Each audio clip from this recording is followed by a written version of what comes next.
वाणी, एक था संविधान हमारा, एक है संविधान की कहानी। जब देश हमारा सह रहा था अत्याचार, तब इस देश को दी किसी संभालने वाले की याद। तब हाथ खड़ा करता है वो उम्मीदवार, तब आए इस दौड़ में हमारे डॉक्टर बी आर। वे लोग जो समझते थे इन्हें नीति जात वाला, वे क्या जाने ये बनेगा देश का संविधान बनाने वाला। सुनो गौर से दुनिया वालों, सुनो गौर से मेरी वाणी, एक था संविधान हमारा, आओ देखें उस संविधान की कहानी। आइए अब हम आप सभी को इस छोटे से नाटक के माध्यम से बताएंगे कि डॉक्टर भीमराव अंबेडकर जी ने बचपन से ही शिक्षा पाने के लिए कितना संघर्ष सहा और उन्हें अंबेडकर उपनाम कैसे मिला।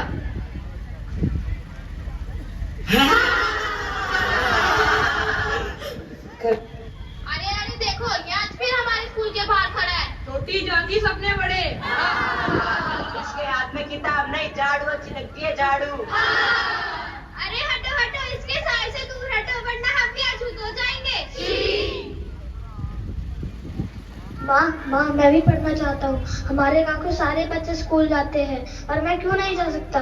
बेटा पढ़ना हमारे जैसे लोगों के लिए नहीं है, ये तो ऊंची जाति वालों का काम माना जाता है। हमारे लिए तो सहना ही किस्मत बन गई है। पर माँ, अक्षर तो सबके होते हैं ना, और स्कूल के बाहर भी लिखा है कि शिक्षा सबका अधिकार है। बताओ ना माँ, हम लोगों को जातियों में किसने बांटा? मुझे नहीं पता, बस सब लोग मानते हैं किसी किताब में लिखा होगा। किताब में गलत लिखा होगा तो क्या गलत ही मानेंगे? जिस दिन मैं किताब लिखूंगा, सबको बराबर का दूंगा। सही कहा मेरे बेटे ने। आज के बाद मेरा बेटा अंधेरे में नहीं जिएगा, यह पढ़ेगा, यह लिखेगा और शिक्षा को अपना शस्त्र बनाएगा। पर लोग क्या कहेंगे? लोग का कहेंगे यह नहीं, इतिहास का कहेगा ये सोचो। मेरा बेटा इन बुराइयों से ऊपर उठेगा और इंसानियत को सबसे ऊपर रखेगा। मैं इसे पढ़ाऊंगा, मैं इसे स्कूल भेजूंगा और यही बेटा एक दिन सबको जात पात के जहर से मुक्त कराएगा।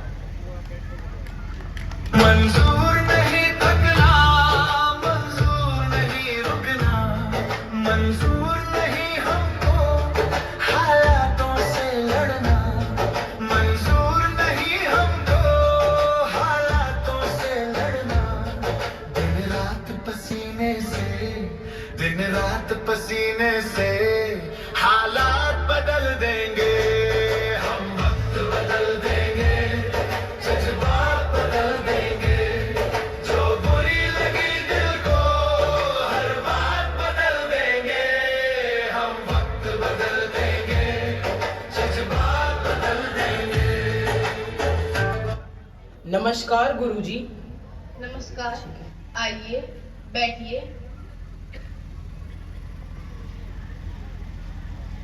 कहिए कैसे आना हुआ? मेरा बेटा पढ़ना चाहता है, मैं चाहता हूँ कि आप इसे शिक्षा प्रदान करें। यहाँ सभी ऊंची जाति के बच्चे पढ़ते हैं, आप नीची जाति के हैं। आपके बेटे को कक्षा में बैठने का भी अधिकार नहीं है। अगर पढ़ने का एक भी मार्ग बचा है तो मेरा बेटा उस मार्ग पर चलेगा और यह पढ़ेगा। ठीक है, मैं इतना ही कर सकती हूँ कि यह कक्षा के बाहर बैठकर पढ़ सकता है। मंजूर है, चाहे मेरा बेटा दरवाजे पर ही बैठकर क्यों न पढ़े, लेकिन यह पढ़ेगा। यात्रीगण कृपया ध्यान दें, समाज को आगे ले जाने वाली गाड़ी स्कूल के रास्ते से होकर गुजरती है। इस रास्ते में कोई बाधा उत्पन्न ना हो, इसीलिए बच्चों को समय पर स्कूल भेजते रहे और इस रूट वाली सभी गाड़ियों को धक्का लगाते रहे, वरना समाज नाम की गाड़ी पीछे रह सकती है। बच्चों, कल आप सबको बताया था आज आपकी मुख्य परीक्षा होगी। चलिए बताइए, झांसी की रानी ने कौन सा सन में उतरा जो इतिहास के पन्नों में अमर हो गया? इस सवाल का उत्तर कौन देगा? गुरुजी मैं बताऊं? शांत बच्चों, बोलो बेटा भी। सन 1857। खूब लड़ी मर्दानी, वो तो झांसी वाली रानी थी। बुंदेलो हर बोलो के मुंह, हमने सुनी कहानी थी। खूब लड़ी मर्दानी, वो तो झांसी वाली रानी थी। शाबाश बेटा भी, सब बच्चे इसके लिए तालियां बजाएं। बच्चों, पर जाति का शिक्षा से कोई संबंध नहीं। जैसे आज ही का उदाहरण ले लीजिए, आप कक्षा के अंदर बैठकर भी उत्तर नहीं दे पाए, पर भीम ने कक्षा के बाहर बैठकर भी उत्तर दे दिया। बजाओ बेटा तालियां। आओ भीम, कक्षा के अंदर बैठो।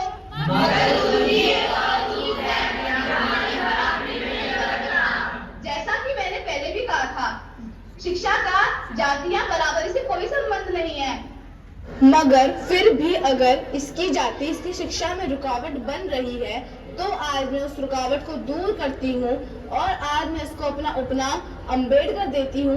आज से यह भीम राव अंबेडकर के नाम से जाना जाएगा। क्यों बच्चों, हो गया है ना तुम्हारी बराबरी का? अब अगर तुम इसका अपमान करोगे तो मैं यह समझूंगी कि तुम मेरा अपमान कर रहे हो।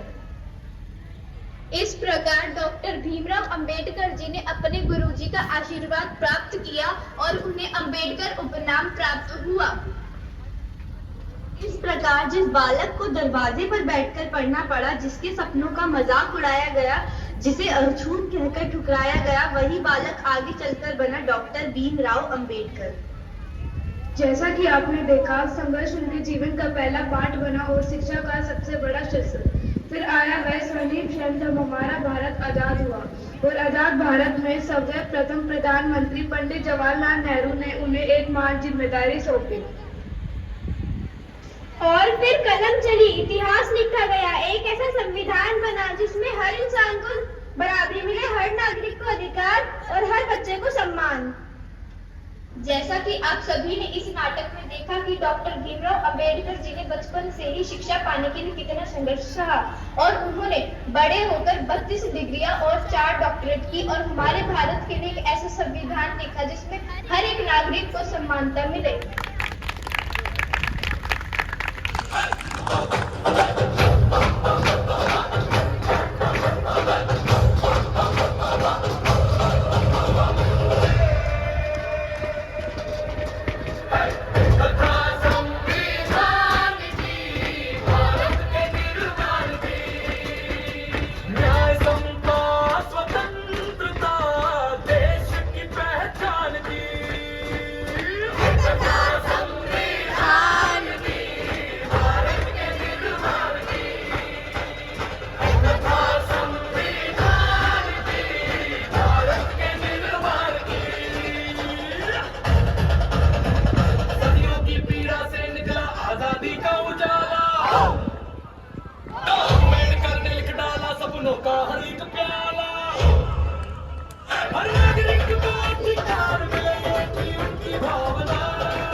गणतंत्र दिवस हमारे संविधान और हमारे लोकतंत्र का उत्सव है।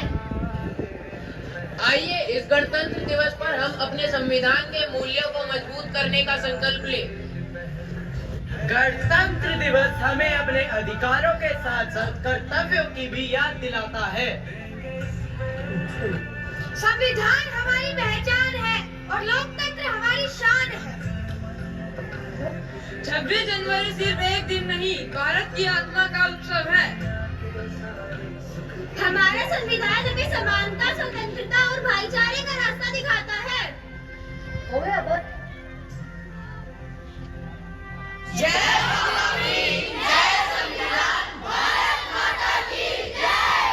धन्यवाद।